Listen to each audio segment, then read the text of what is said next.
This is Knowing How To, things that we think should be known that weren't explicitly taught to us. This series will consist of one of us talking about the experience of acquiring knowledge we deem as a life skill that wasn't explicitly taught to us through school, and through us sharing our experience, we teach the other one that particular skill.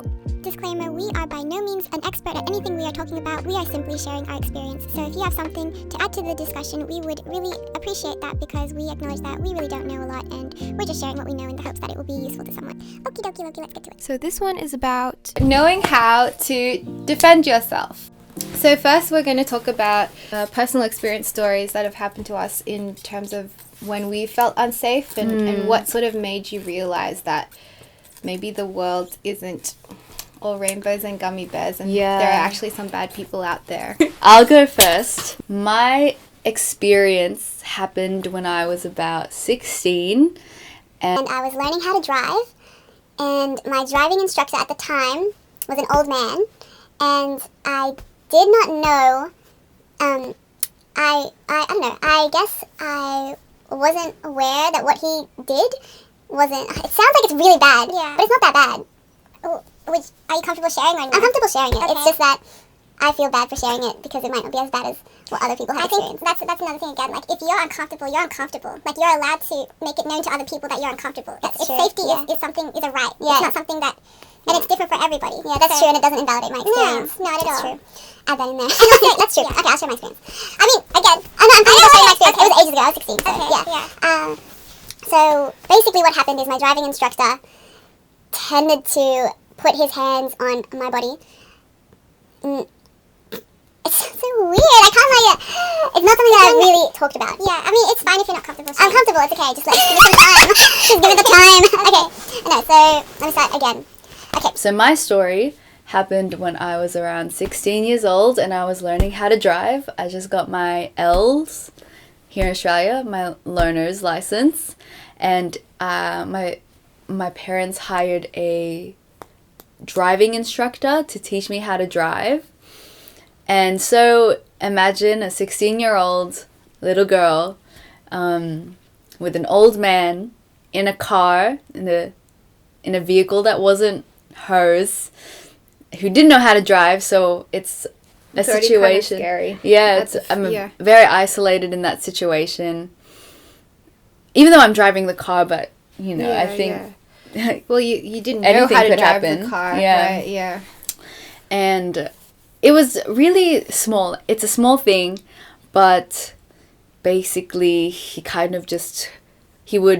while he was instructing me, he would put his hands on my thighs or my hands and brush up other things and I didn't realize at the time. I think because I trusted in his authority. And I feel that if I had just communicated that I'm uncomfortable, don't touch me, it would have been, better. But at the time it didn't process. And even years later, maybe I didn't really process it until I was 18, maybe 19, that I thought about it and thought back to it. And I was like, that wasn't right. I don't think you're meant to do that. And I was 16, so I didn't really process or click until ages later, and then I processed it, and I just felt sorry for my 16-year-old self because she didn't know any better.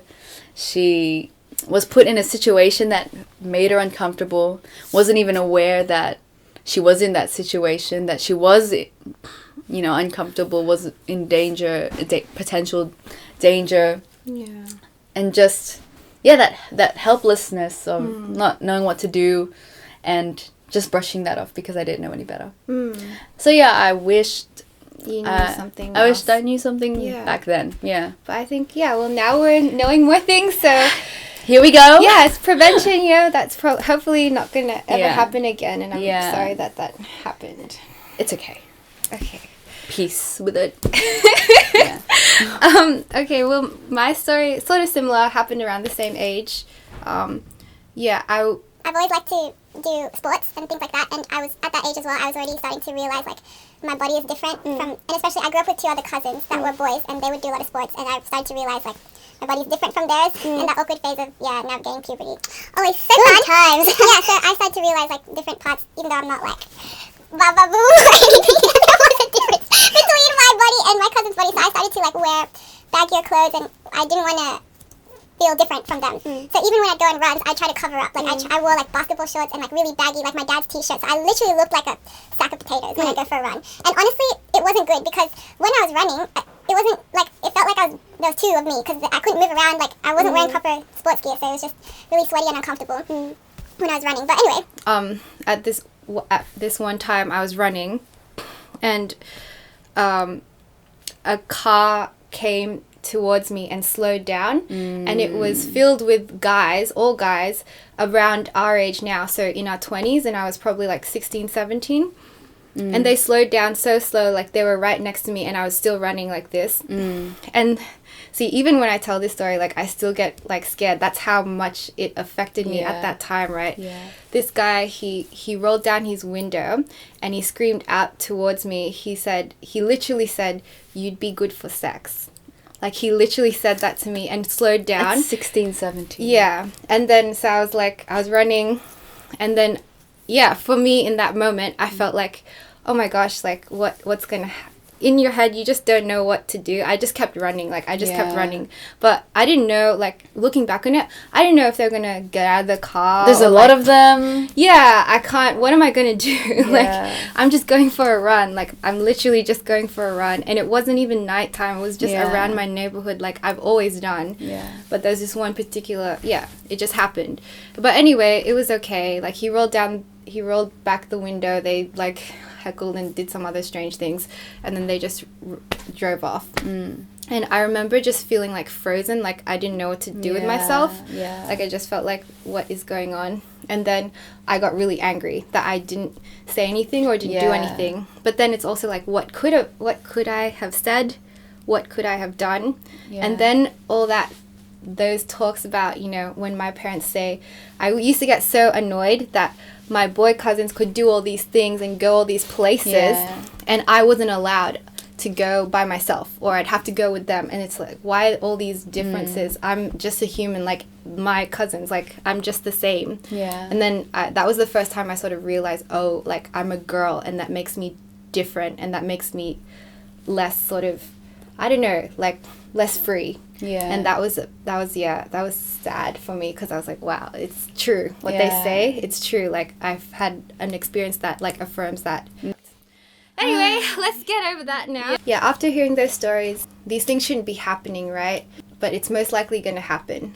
There's going to be an incident where someone might make you feel uncomfortable. And I think the best thing we can do is, like, learn from it, how to sort of defend our own space, and make sure that we can be comfortable with telling people that we're not comfortable with something. Because, the more we talk about it, the more that people are brought awareness of the problem, the more there's opportunity to solve it, rather than just sort of burying it and not wanting to talk about it, even though it's uncomfortable. And I think also our intention with doing a video like this is to encourage people to just process these things and think about these things, rather than, you know, stash them away for later, and leaving all of those unprocessed emotions and experiences just turning around in there.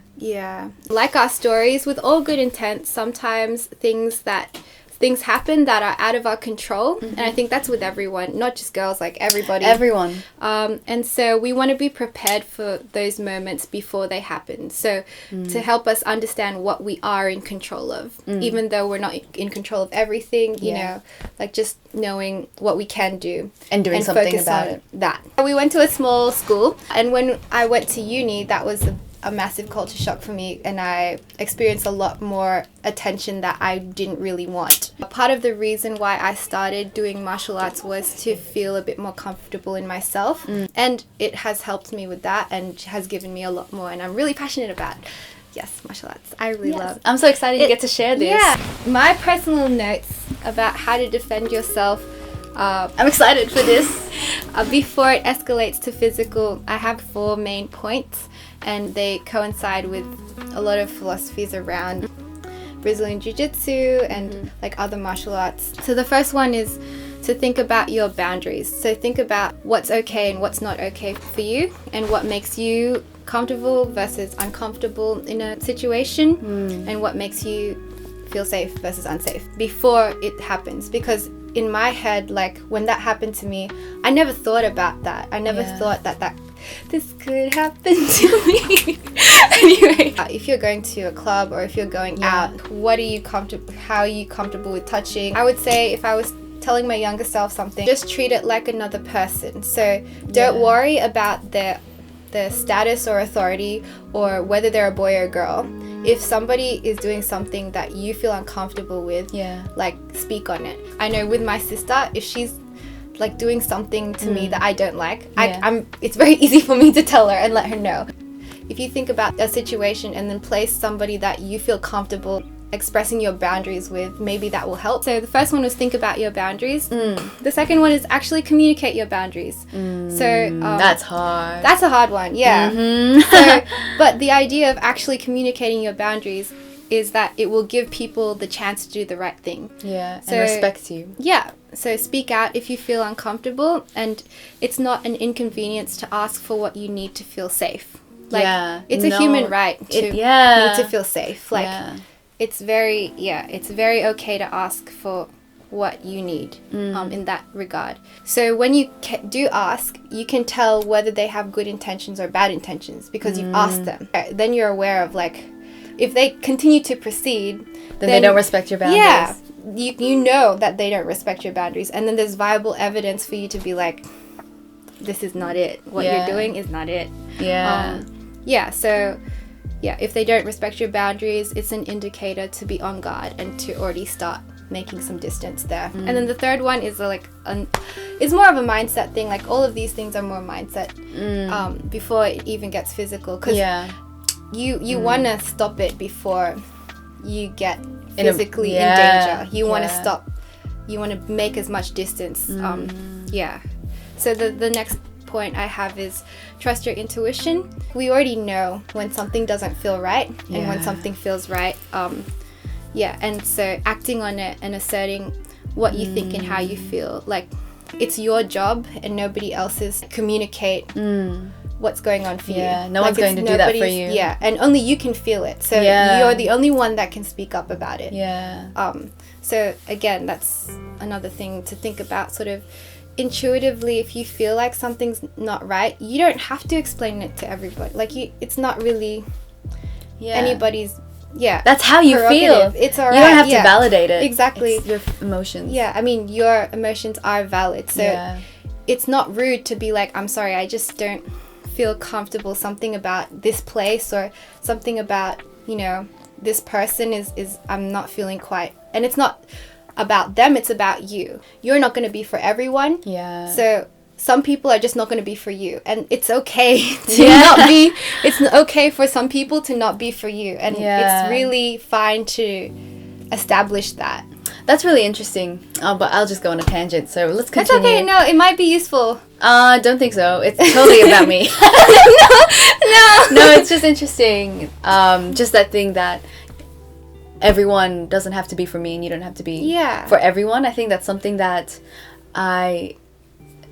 it took a while for me to learn, because I just felt that if I wasn't vibing properly with a person, then there's something wrong with me. You have to try really hard. And that's why I would have to adapt to a lot of different people, change myself for different people, just so I can suit everyone. And then obviously can't suit everyone. See, that's such a tangent. Let's move on. It does relate. Delete it. No, it does relate, because like, again, if you're not comfortable feeling like you can be yourself around people, that's already an indicator of like, maybe these people don't have the best interest for me. Because honestly, most of the times people do really terrible things to people that they know and that are actually close to them. Like that's what happens. So already having that as a, when you first meet somebody, or when something is not right, it would be hard to get along with everybody. And like you're saying, you probably would lose yourself in trying to do that. So establishing those types of trusting your intuition. Number 3. So I'm gonna bring it back again, but yeah it's not your responsibility to make other people uncomfortable. So if you feel that communicating your boundaries, you're fearful that will make another person uncomfortable, that their comfort shouldn't be compared to your comfort. Like your emotions are still valid no matter what. Even if they make someone uncomfortable, then maybe they need some sort of growth or something if it makes them uncomfortable, but you have to communicate that. It's so important. And if they feel uncomfortable as well, then they can raise that, like, but don't already have that written in your mind that like, if I say this, it's gonna, people are gonna feel uncomfortable about it. Your feelings are yours and you're the only one that can speak up about it. The last point I have about how to defend yourself before it escalates in terms of physically is confidence. And confidence is a really hard one to sort of pin down. And I feel like it's a really lifelong roller coaster. But the whole idea is to start before you're ready. Just, I would say, think about what helps foster your own confidence and move closer to authentically valuing yourself and your needs. So whatever that practice looks like for you, just keep doing that. The reality is that bad things are going to happen. And how we can reframe those moments into stories of empowerment rather than trauma is sort of the way that I believe is the best way to foster confidence. So for me, a practice that I do that really helps me feel a lot more confident in myself is martial arts. So like I really enjoy Muay Thai and I've started BJJ. I've done a bit of boxing and Kali here and there. Putting myself in that pressure situation where I have to deal with danger in a safe environment really helps me to feel like I'm authentically standing up for myself in that situation, because I have to confront it all the time. And then that makes me feel safer because I know I can do something. I think exercise in general makes you feel more confident as well. There's, I guess, something to do with hormones, but also exercise is a form of looking after yourself and self-care, right? We've mentioned that in our last video. I feel that exercise in general makes you feel more confident because you're working on yourself and investing in yourself, like as you said. Fostering your confidence will help with all the other things that we talked about. So if you carry yourself with confidence and know that you deserve to be safe, then it's easier to, then you'll think about your boundaries, because you know that you're something that is valued and needs to be protected. So then you'll think about that.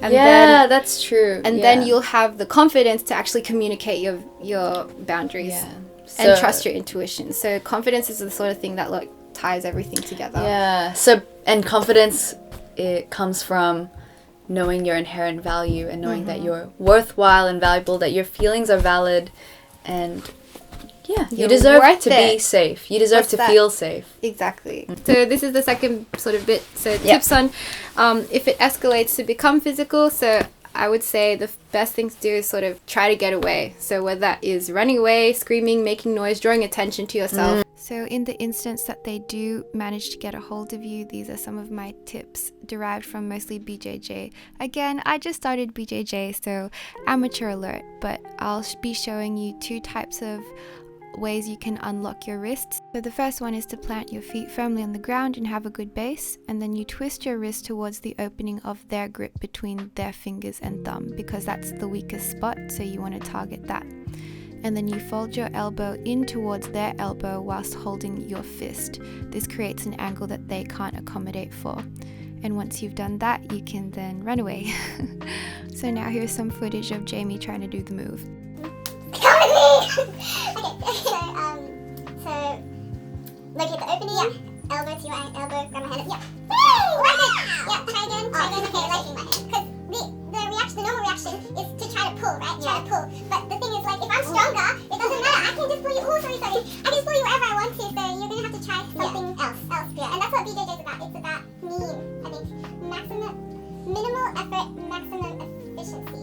Oh, that can use in everything. It's pretty cool. The second one has the same sort of concepts, where you turn your wrist towards the break between their thumb and their other fingers, and then you want to push out with their wrist between your thumb and index finger, again creating that uncomfortable angle for them where they can't do much. And then after you do that, you can run away. So here's Jamie trying the techniques again. And then push that around. Sorry, it's taking me a while. Yeah, okay. What are you thinking? Yeah, around. Yeah, and try. Okay, I'll try. Yeah, so it's fun to just practice these and sort of make them reflexes so that you can break out of any situation. So the next two techniques are options of what you can do if it escalates to you being pinned down. These are a little more complicated, but they can be fun to practice with your significant other or siblings at home. These techniques involve chokes, so it's really important that your partner knows to tap when they're getting into a bit of discomfort, which signals to let go and stop. You don't want to be putting people to sleep when you're practicing these. So here we try to demonstrate a triangle, and let's pray that my instructions actually make sense. So the first thing we want to do is lock our ankles around their waist so we have control over their upper body. Then we grab both of their hands by the wrist and create an opening by pushing one of their arms towards their face and the other one towards the ground. Then you put one leg through the opening you've created with the arms around their neck, with the other leg pushing on their hip. Then you bring the arm that is opposite from your leg behind their neck across their neck and secure it under your armpit. And then you cross the other leg above the leg around the neck and push down like a lever. And then you can use your hands to add more pressure. If it's not working and they're still surviving, you can pivot towards the arm that you've trapped whilst locking the leg behind the neck with your arm. So yeah, and then cross the other leg over the leg you have crossed over the neck again for a tighter submission. And with that, they should be struggling, and then when they tap, you let go. And this is what it looks like all together. Again, I'm an amateur, so I'm still refining my technique, to put it nicely. And here are some of Jamie's attempts. I lock my legs behind you so I can control you. Okay, and then I grab your arms to create an opening, and then I do this, and then I put my leg over your neck, and then I grab this arm, put it underneath my armpit, and then I put my leg here and I try to choke you, but it's not strong enough. So I secure my ankle. Very good. Pivot. Yeah, it's okay. And then put it again, and then. That's not good. Yeah, so like a key part of it is having your own choke your own neck, because when you're there and you push, it's like it's like that. So this last technique is the arm bar. So what you want to do is lock your ankles around their waist again and grab both of their hands by the wrist, and then simultaneously put one foot on their hip whilst pushing the other leg against their armpit, which changes the angle of their body, making it a little bit weird and uncomfortable for the opponent. And then you trap the arm that the opponent is leaning towards and cross your arms on top of their arm. Then you bring the leg on the hip around the neck, and now the leg should be parallel. And then you push your knees down whilst gripping the arm and make sure that's fastened, and then that should sort of make them flop down to the ground. And then whilst your arms are still crossed over their arms, you bridge your hips like so. And then this is what it looks like when you put it all together.